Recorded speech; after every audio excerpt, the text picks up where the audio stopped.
రే ఆ తలకాయ జీవం చాలు గానీ ఏదైనా ఉద్యోగం చూసుకుని ఉందా లేదా? ఇంకా ఎన్ని రోజులు నేను సాకాల్సింది? నాన్న నేను కూడా ఉద్యోగానికి అప్లై చేస్తున్నాను. ఉద్యోగాలు ఏమన్నా చెట్లకు కాస్తున్నాయి అనుకున్నావా?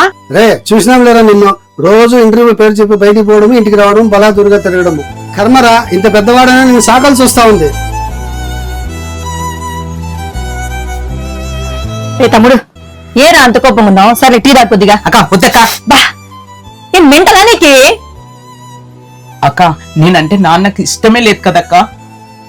ఇంట్లో ఉన్నానంటే 24 గంటలు తిడతానే ఉంటాడు. ఆ యాక్సిడెంట్ లో అమ్మ బదులు నాన్న పిండి బాగుండేది. నువ్వు మతుండే మాట్లాడుతున్నావురా? అసలు ఏం మాట్లాడుతున్నావు? నాన్నకి నీ మీద ప్రేమ లేదనుకుంటున్నావా? నీ మీద నాన్న కొండంత ప్రేమ ఉందిరా. చూపించేంత మాత్రం ప్రేమ లేదని అర్థమా? అదంతా ఉత్తుత్త మాటలు లేక నాన్నకు నా మీద ఏం ప్రేమ లేదు. సరే నాన్నకి ఎంత ప్రేమ ఉందో నీ కళ్ళారా నువ్వే చూద్దు. రా ఇక్కడే ఉండు. నాన్న అన్నం వడ్డిచ్చారా? నాకు అన్నం వద్దమ్మా.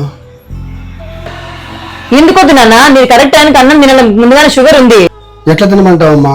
వాడిని నానా మాటలు తిట్టాను. నాకు అన్నం సహించడం లేదమ్మా. మనసులో కొండంత ప్రేమ పెట్టుకుని మళ్ళీ ఎందుకు నాన్న తమ్ముడిని అన్నన్ని మాటలంటావు? నేను గారాబం చేస్తే వాడెక్కడ చెడిపోతాడు అని నా భయమమ్మా. అందుకే వాడిని కఠినంగా మాట్లాడుతూ ఉంటాను. నా మీద నాన్నకు అంత ప్రేమ ఉందా? ఎంత తప్పుగా అపార్థం చేసుకున్నాను. నాన్న